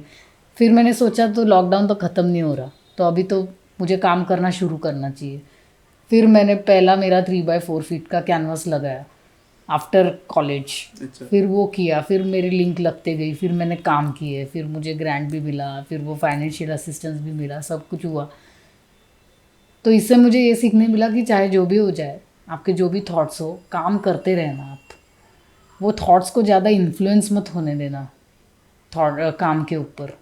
मतलब वर्क शुड गो ऑन, जो भी हो, क्योंकि होता ही रहता है। मैं भी डिप्रेशन में जाती हूँ, मुझे भी कुछ कभी कभी कॉन्फिडेंस लूज़ होता है। मैं क्या कर रही हूँ लाइफ में, क्या करना है मुझे, क्या चालू है मेरा, क्या काम अच्छा हो रहा है नहीं हो रहा है, किधर डेवलप करना है। बहुत दिमाग में हमारे बहुत चीज़ें होती है, लेकिन वो सबको साइड में करके आप जब काम करते रहते हो ना, तब भी वो चीज़ें स्लोली स्लोली सॉल्व होती है अपने आप। अगर आप काम करना बंद हो गए तो फिर वो सॉल्व कभी नहीं होगी। फिर वो जो कन्फ्यूजन है वो बढ़ते ही जाएगा आपका। मैं जब भी कॉलेज में थी तभी मैंने कॉम्पिटिशन्स में पार्ट लेना शुरू किया। ये इम्पॉर्टेंट है, क्योंकि मैं डरती थी कंपटीशन में जाने के लिए। लेकिन जब आप कंपटीशन में जाते हो तभी आपको पता चलता है आप कहाँ हो। जब किसी और को फर्स्ट प्राइज़ मिलता है, सेकंड प्राइज़ मिलता है, थर्ड प्राइज़ मिलता है, तो आप भी देखते हो ना कि क्यों मिला है, इसको क्यों मिला, ये मुझे क्यों नहीं मिला। फिर आप आपका खुद का स्टडी करते हो। तो पहली बात तो आर्ट कॉम्पिटिशन्स हुई, फिर सेकेंड बात आर्ट कैंप्स, मैंने वो उसके बारे में बात की। रेसिडेंसीज हो गई, रेसिडेंसीज में आप जब दूसरी जगह जाके काम करते हो तो उस जगह का इन्फ्लुएंस आपके काम में आता है या आना चाहिए। तो उसका वो है, उसमें भी अलग अलग आर्टिस्ट आपके साथ अगर है तो इंटरेक्शन होता है, काफ़ी चीज़ें सीखने मिलती है। रेसिडेंसीज हो गई, एग्जीबिशंस भी, आपको जो भी अपॉर्चुनिटीज़ मिल रही है वो लेते जाओ। तो एग्जीबिशंस में ग्रुप शो चाहे हो आप करो पार्टिसिपेट, क्योंकि हर एक चीज़ में से कुछ सीखने मिलता है। तो वो एक चीज़ हो गई। तो ये ऑर्डर है, कॉम्पिटिशन्स, कैंप्स, रेसिडेंसीज, एग्जीबिशंस। फिर आप जब फ्रीलांसिंग कर रहे हो तो आपको काम बेचने हैं। तो लकीली मेरे काम सब मैं खुद ने ही बेचे। मैंने कभी किसी के थ्रू बेचे हैं, लेकिन बहुत कम। लेकिन मैंने किसी गैलरी से आज तक कॉन्ट्रैक्ट नहीं साइन किया। कॉन्ट्रैक्ट साइन करते हो तब आप एक उससे जुड़ जाते हो, तो आप सिर्फ उनको ही काम देते हो, बंधन रहता है एक टाइप का। तो मैंने वो आज तक कभी किया नहीं है, क्योंकि वैसे गैलरी मुझे मिली नहीं है एक्चुअली आज तक कि जो ट्रांसपेरेंटली काम करे मेरे साथ। तो बहुत सी चीज़ें हैं, गैलरीज़ के साथ भी काम करते हुए बहुत आपको ये रहना पड़ता है, सतर्क रहना पड़ता है सब चीज़ों के बारे में कि क्या आपके टर्म्स एंड कंडीशंस है, उनके क्या टर्म्स एंड कंडीशंस है, वो सब चीज़ें आपको ध्यान में रखनी पड़ती है। तो और मैं सजेस्ट करूँ तो खुद कभी मत जाना किसी गैलरी के पास। क्योंकि galleries, after all what is a gallery, it's a shop. उनको आपके काम बेचने हैं। तो आप अगर किसी मार्केट में जा रहे हो, आप खुद दुकान के अंदर गए तो शॉपकीपर समझेगा इसको ज़रूरत है इसलिए आया है, तो वो आपको उस रेट से बेचता है वो चीज़। लेकिन अगर आप दुकान के बाजू से जा रहे हो, शॉपकीपर ने आपको बुलाया, आ जाओ देखो क्या है मेरे पास, तब आप जाते हो, तब आप देखो उसका साइकोलॉजिकल, वो कभी भी बार्गेन करने के लिए या ये रेडी रहेगा, वो थोड़ा खुद में चेंजेस करने के लिए रेडी रहेगा कभी भी। तो खुद कभी जाना नहीं चाहिए मेरे ख्याल से गैलरीज के पास। उनको आने दो आपके पास, अगर उनको आपका काम पसंद है दे विल कॉन्टैक्ट यू। उसके बाद आप आपके टर्म्स एंड कंडीशंस उनके साथ डिस्कस करना। अगर उनको वो पसंद आते हैं, उनके टर्म्स एंड कंडीशंस आपको ठीक लगते हैं, फिर आप आके जाके उनके साथ काम कर सकते हैं। तो काफ़ी एक्सपीरियंसेस आपको आएंगे ये प्रोसेस में, बहुत गलत एक्सपीरियंसेस भी आएंगे। आपका पेमेंट दिया नहीं जाएगा टाइम पे, आपको लटकाया जाएगा, आपको प्रॉब्लम्स होंगी, फिर उसमें आप डिस्टर्ब होंगे। आपका काम कितना भी अच्छा हो या आपको लगता हो आपका काम अच्छा है, किसी दूसरे को लगता हो, ये चीज़ें हर आर्टिस्ट को फेस करनी पड़ती है अनफॉर्चुनेटली। क्योंकि जो पैसे वाले हैं उनके हाथ में आर्टिस्ट है। This is the harsh reality of this field. क्योंकि आर्टिस्ट कभी बिजनेसमैन नहीं बन सकता। आप बन गए तो आपका आर्ट कहीं ना कहीं उसमें कॉम्प्रोमाइज़ हो जाएगा। तो इसके लिए आपको आपका काम करना है, उनको उनका काम करने दो। बट एक मिडल पाथ आप उनके साथ में ये करो, ढूंढो और फिर उस पाथ के ऊपर चलो। तो ये बहुत मतलब आपको ये सब चीज़ें एज ए विथ एक्सपीरियंस ही पता चलेगी। और ये सब चीज़ें होते वक्त ये भी दिमाग में नहीं रखना है कि अरे सब गैलरी वाले ऐसे ही रहते हैं या सब लोग ऐसे ही है। हर एक व्यक्ति को चांस दो, सब सेम है ऐसे नहीं है, कोई अच्छा भी हो सकता है, ऐसे ऐसे पॉसिबिलिटी दिमाग में रखो, क्योंकि आपसे ही अच्छे और अपॉर्चुनिटीज़ निकल जाएंगे अगर आपने ऐसे दिमाग में बना लिया तो। अगर आप एक बार चीट हो गए तो बहुत डिफ़िकल्ट है दूसरे टाइम किसी को ट्रस्ट करना, लेकिन करो ट्रस्ट, क्योंकि उसके सिवाय आपको अपॉर्चुनिटीज़ आएंगे नहीं और कोई अच्छा होगा वो भी छूट जाएगा आपसे। तो ये सब चीज़ें बहुत है और वो आपको काम करने पर और फील्ड में आने पर और रहने पर ही पता चलेंगे, किसी मैनुअल में नहीं लिखे हुए ये चीज़ें। ये सब एक्सपीरियंस पे अनुभव के साथ ही ये आपको मिलता है। और ऐसे कभी मत सोचो कि किसी को बहुत इजीली सब मिल रहा है।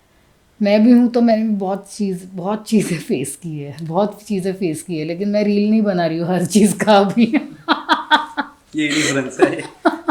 तो होता है तो बस काम करते रहो, हमारा जो काम है वो हम करेंगे, बाकी जिसको क्या करना है वो करने दो। जितना हमारे हाथ में है उतना हम कंट्रोल कर सकते हैं, बाकी तो हम कुछ भी कंट्रोल नहीं कर सकते। एस्पायरिंग आर्टिस्ट के लिए आप क्या सलाह देना चाहेंगे? ओके, वैसे तो मैं भी एस्पायरिंग हूँ, बट मुझे जितना आज तक पता चला है उससे मैं एक मतलब जो स्टूडेंट्स हैं अभी कॉलेज में जो कोई कोर्स कर रहे हैं या जो खुद से भी सीख रहे हैं, उनके लिए मैं एक ही सलाह दूंगी कि इस फील्ड में बहुत हार्ड वर्क है। पहली बात वो आपको आपका माइंड सेट करके ही इस फील्ड में आना है। इसमें बहुत इनसिक्योरिटी है इस फील्ड में, बहुत आज आपके पास अगर कोई पेमेंट आ गया, कल वो ना आए, शायद आपका पेंटिंग आज बिक गया कल ना बिके। ये जो एक इनकन्सिस्टेंसीज है ये बहुत है इस फील्ड में। तो अगर आप आपके इमोशंस इन सब चीज़ों पे बेस करोगे तो आप काम कभी नहीं कर पाओगे। ये चीज़ तो मतलब एकदम ही अनचेंजेबल चीज़ है ये। तीसरी बात, जब तक आपका काम अच्छा है तब तक आप हो। अगर इसलिए आपको आपका काम अच्छा, काम के ऊपर ही फोकस करना है। आपका काम कैसा अच्छा हो, कैसे डेवलप हो, इसके ऊपर ही आपको इसके पीछे ही लगे रहना है आपको। और चौथी बात, आपको सेट करना है आपको लाइफ में चाहिए क्या। अगर आप ये चाहते हैं कि मेरे पास बहुत पैसे हो, मटीरियलिस्टिक बहुत चीज़ें हो, मुझे एकदम अच्छा कमाने वाला बनना है, एकदम मतलब रिच बनना है, या ऐसे कुछ आपके गोल्स हैं ना, तो आप क्लियर रहो उस चीज़ में और आप वो चीज़ जिससे आपको मिलेगी उस फील्ड में जाओ फिर। लेकिन उधर जाके भी आपको पता चलेगा इधर भी मेहनत ही है। तो लेकिन आप आर्ट में आते वक्त तो मैं सोचूंगी आप ऐसे ही सोच के आना कि मुझे मिडिल क्लास ज़िंदगी जीनी है, मुझे कुछ ज़्यादा मटीरियलिस्टिक चाहिए ही नहीं। ऐसे सोच के अगर आप काम करोगे ना तो आपका काम अच्छा होगा और क्या पता आपको जितना आप एक्सपेक्ट कर रहे हो उससे ज़्यादा ही मिलेगा। It's like aim for the moon and you land among the stars. तो यही जो कोट है ये हमारे फील्ड के लिए अप्लाई होता है, ऐसे मुझे लगता है। आप स्टार्टिंग से ही अगर आप खुद को डरा रहे हो कि अभी कैसे करूँगा मैं, कैसे होगा मेरा, कैसे कब पैसे कमाऊँगा, तो बहुत डिफ़िकल्ट है आपके लिए फिर ये फील्ड। आई थिंक आर्टिस्ट के लिए ना ट्रैवल भी बहुत इम्पोर्टेंट है। ज़रूरी नहीं इंटरनेशनल, लेकिन जिधर भी आप ट्रैवल करोगे तो उस जगह का जो कल्चर है वो भी आपको बहुत इंस्पिरेशन देगा आपके काम के लिए। तो ये एक्सप्लोरेशन भी आर्टिस्ट के लिए बहुत इम्पॉर्टेंट है। तो जैसे अभी रिसेंटली मैं थाईलैंड गई थी, तो थाईलैंड में सबको साउथ थाईलैंड और वो पार्टी कल्चर ही मालूम है शायद, लेकिन थाईलैंड का जो प्रॉपर कल्चर है, उनके जो रीति रिवाज है या उनके जो चीज़ें हैं वो नॉर्थ में भी काफ़ी है। तो मैं उनके हिल स्टेशन में गई थी जो चियांग माई जिसको बोलते हैं, चियांग माई करके एक जगह है नॉर्थ में थाईलैंड में। तो वहाँ के जो टेम्पल कल्चर था, हर एक उनका जो मंदिर था वो अलग था। और एज एन आर्टिस्ट मुझे वो बहुत इंटरेस्टिंग लगा कि मतलब मैं वही देख रही थी कि किस तरह से उन्होंने ना हर एक चीज़ को मतलब बनाया था। जैसे माइथोलॉजी हम बोलते हैं, वैसे वो उनका ड्रैगन, ये उनका माइथोलॉजिकल क्रीचर है। तो हर टेम्पल में मुझे अलग डिपिक्शंस दिखे वो ड्रैगन के, और इतना सुंदर मटीरियल, हर एक टेम्पल अलग मटीरियल में था। तो इतना सुंदर उन्होंने वो आर्टिस्टिकली देखेंगे तो कलर्स, कंपोजिशन उस टेम्पल का, अंदर जाने के बाद में जो पेंटिंग्स किए थे उन्होंने वॉल पे, अंदर फोटोग्राफी अलाउड नहीं थी, लेकिन इतने सुंदर तरीके से उन्होंने सब चीज़ें की थी वहाँ पे। नेचर उधर का जो भी है, फूड, तो ये सब चीज़ें इम्पॉर्टेंट है। It's not just entertainment. Artist के लिए ये चीज़ें होनी चाहिए, आर्टिस्ट ने ट्रैवल करना चाहिए। फिर आप आपके कंट्री में ही ट्रैवल करो, लेकिन करो ट्रैवल, क्योंकि उससे ही आपका जो एक माइंड है वो उससे ही आपका ब्रॉड होने वाला है, आपको जो विजन है वो उससे ही ब्रॉड होने वाला है। तो ये भी बहुत इम्पोर्टेंट है। थैंक यू दाई आपका समय देने के लिए हमें। Thank you so much. मुझे भी बहुत मज़ा आता है, हर वक्त कुछ नई चीज़ें मुझे भी पता चलती है खुद के बात करने से और दूसरे के क्वेश्चंस में से। ये मोनालिसा की तरफ से आपको thank you so much. I think ये बहुत अच्छी सीरीज़ है, और ये सीरीज़ शूट करने वाले जो लोग हैं वो भी स्टूडेंट्स हैं, तो उनको मालूम है कि उनका जो अभी जनरेशन है या उनके जो प्रॉब्लम्स है, वो जो सबके प्रॉब्लम्स है वो लोग रिप्रेजेंट कर रहे हैं इस चैनल थ्रू। तो बहुत से क्वेश्चंस होते हैं हर एक को, लेकिन किसको पूछने जाए। तो ऐसे जो ये टीम है अभी बिहाइंड द आर्ट की, ये इन क्वेश्चंस को ऑडियंस के सामने ला रहे हैं, तो इससे बहुत से लोगों को, स्टूडेंट्स को फ़ायदा होने वाला है। आपसे थोड़ा सा ज़्यादा जिनके पास एक्सपीरियंस है उनके पास जाओ, उनसे क्वेश्चंस करो, और फिर वो शेयर भी करो सबके साथ। खुद के पास ही नहीं रखना है सिर्फ, क्योंकि मैं भी तो हर एक के पास जाके बात नहीं कर सकती, लेकिन अभी ये वीडियो जो लोग देखेंगे उन सबको कुछ ना कुछ तो हेल्प हो जाएगी मेरे बात करने में से। तो ये बहुत अच्छा इनिशिएटिव है, और मैं एकदम बेस्ट ऑफ लक दे रही हूँ इस टीम को। बहुत हार्ड वर्किंग टीम है, बहुत अच्छी टीम है। और भी आप इंटरव्यूज़ लेना, जो सीनियर आर्टिस्ट हैं उनके भी आप इंटरव्यूज़ लेना, एंड डेफिनेटली इसका बहुत फ़ायदा होगा सबको।